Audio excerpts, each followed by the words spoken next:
All right, looking at Titus chapter 3, verse 1.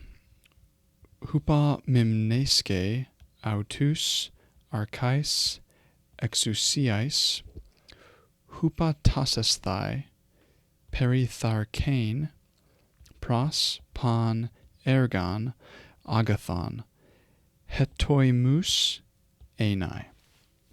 Reading through that in the New American Standard.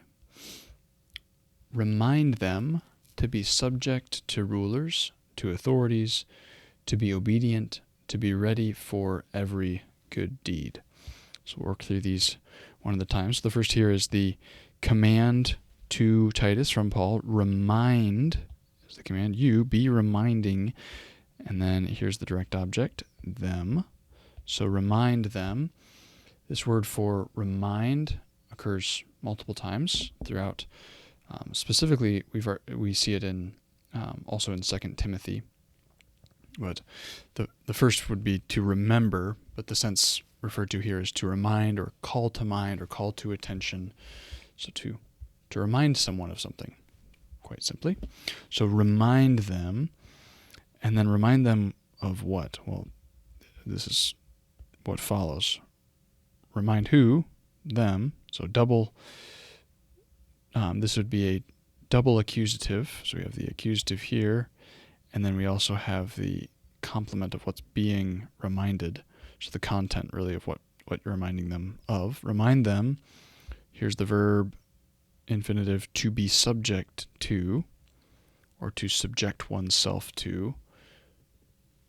It's already shown up previously in referring to how husbands and wives are to relate to one another when older women are to be instructing younger women in these things. So to be obedient to, or to be subject to put oneself in subjection to. So to be subject to, and then the fact that these are in dative tells us what's going on here. Rulers and authorities. Note that the way the New American Standard handles the lack of chi here. What's not here is chi. So is this ruling authorities, or is it to rulers, to authorities? A couple other translations handle that.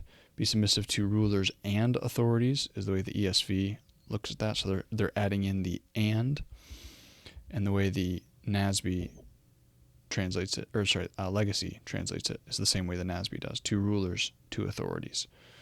Just something to be mindful of as you see that there, that the and is not present in the original, so there's no chi. So to be subject to rulers and authorities. And we'll look at one other translation. Yeah, NIV also has to rulers and authorities.